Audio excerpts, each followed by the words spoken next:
Hello, this is Eileen, the environmental educator. In this video, we're going to talk about rocks like this one that's flying across your screen. They're called meteors. There's a headline on the BBC, "Mega meteor tore up seabed and boiled Earth's oceans." This happened when Earth was in its early years and looked very different, when just a few continents were sticking out of the sea. Life was very simple, microorganisms composed of single cells. They say that this meteor was much larger than the space rock we're most familiar with, which is the one that led dinosaurs' extinction 66 million years ago. They say that this one was 50 to 200 times greater. The ones that hit the dinosaur was about 10 kilometers wide, which is about the height of Mount Everest, but this one was 40 to 60 kilometers wide. So these massive rocks float around in space all the time. Most of them, when they hit Earth's atmosphere, they burn up.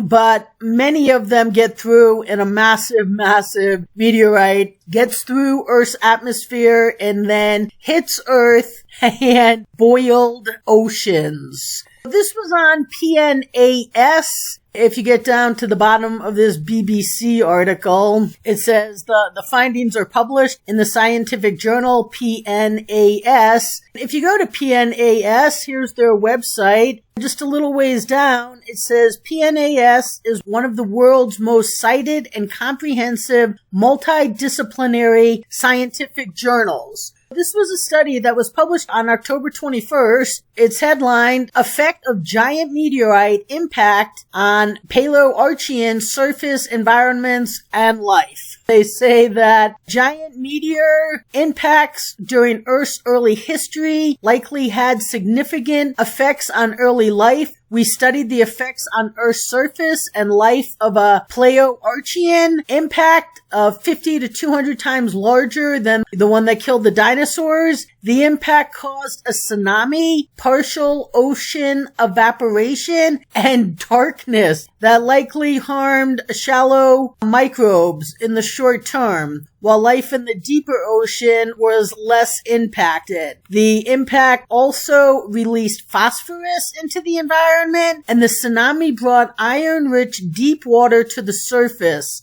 As a consequence, there was a temporary bloom of iron cycling microbes. Giant impacts were not just agents of destruction, but also conferred transient benefits on early life. So, after all the destruction, these asteroids, meteorites, can do some good for the Earth. But when it first impacted, even though it was a very long time ago, it can happen again. Right here on NASA, asteroid or meteor, what's the difference? They say an asteroid is a small rocky object that orbits the sun. Asteroids are smaller than a planet, but they are larger than a pebble-sized objects we call meteoroids. A meteor is what happens when a meteoroid, a small piece of an asteroid or comet, burns up entering Earth's atmosphere, creating a streak of light in the sky. Further down below they go, they don't all burn up. More detail, an asteroid is a small rocky object that orbits the sun. A meteor is what happens when a small piece of asteroid or comet, called a meteoroid, burns up entering Earth's atmosphere. Here's a picture of an asteroid. They say asteroids are smaller in size than a planet, but they are larger than the pebble-sized objects we call meteoroids. Most asteroids in our solar system are found in the main asteroid belt, a region between Mars and Jupiter, which they show right here in this picture. It says, but they can also hang out in other locations around the solar system. For example, some asteroids orbit the sun in a path that takes them near Earth. That's a lot of asteroids. All of those are that rock that just came across your screen. There's a lot of them out there. Here it comes. Because, right, they all orbit. So that's why I have that right there at the top of my website. Then they say meteoroids, sometimes one asteroid can smash into another. This can cause small pieces of the asteroid to break off. These pieces are called meteoroids. Meteoroids can also come from comets. Then they say a meteoroid comes close enough to Earth and enters Earth's atmosphere. It vaporizes and turns into a meteor, a streak of light in the sky. They say because of their appearance, these streaks of light are sometimes called shooting stars, but they're not actually stars. Then, because meteors leave streaks of light in the sky, they are sometimes confused with comets. However, these two things are very different. Comets orbit the sun like asteroids, but comets are made up of ice and dust, not rock. As a comet's orbit takes it towards the sun, the ice and dust begin to vaporize. That vaporized ice and dust becomes the comet's tail. You can see a comet even when it's very far from Earth. However, when you see a meteor, it's in our atmosphere.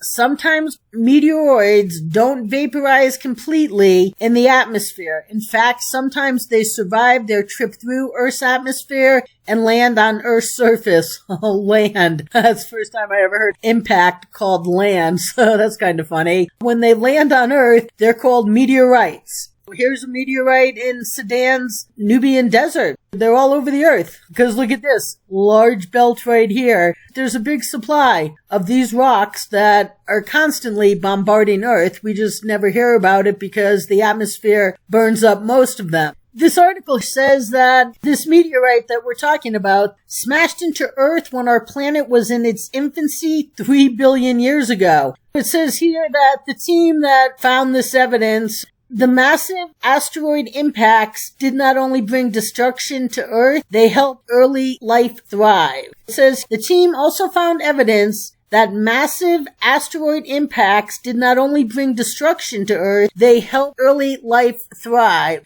Just like after a forest fire, it can rejuvenate, but you still have the devastation. The lead author of the research, a Harvard professor, said that we know that after Earth first formed, there was a lot of debris flying around space that would be smashing into Earth, but we have found that life was really resistant in the wake of some of these giant impacts, and that it actually bloomed and thrived. They're calling them impacts. And what did they call it here? A landing? And land on Earth's surface. Okay. I've never heard these impacts called a landing. They're much more significant than a landing. So the team have now reconstructed just what the meteorite did when it violently careened into Earth. Okay. Violently careened into Earth, or as NASA calls it, land on Earth's surface. Okay, that's just funny. They said it gouged a 500-kilometer crater and pulverized rocks that ejected at incredibly fast speeds to form a cloud that circled around the globe. Imagine a rain cloud, but instead of water droplets coming down, it's like molten rock droplets raining out of the sky. They said a huge tsunami would have swept across the globe, ripping up the seafloor and flooded coastlines. The 2004 Indian Ocean tsunami would have paled in comparison. All of that energy would have generated massive amounts of heat that boiled the oceans, causing up to tens of meters of water to evaporate. It also would have increased air temperatures by up to 100 degrees Celsius. Or, as NASA says, when it simply landed on Earth's surface. That's just funny. The skies would have turned black, choked with dust particles. This other article says, and darkness. So this is the darkness that they're talking about. The skies would have turned black, choked with dust and particles. Without sunlight penetrating the darkness, simple life on land or in shallow water that relied on photosynthesis would have been wiped out. Then here is where she talks about how the impact actually bounced back really quickly and thrived, because just like a forest fire, then the forest does come back. However, if this happened today, it would be bigger than the extinction of the dinosaurs. And the fact of the matter is, this asteroid belt is between Mars and Jupiter, but these asteroids get down here between Mars and Earth. And that's when they come into Earth's atmosphere. And every day, meteoroids burn up in space. It's probably just a statistical probability before another massive one gets through Earth's atmosphere, and then you could have oceans boiling. Stay tuned, people.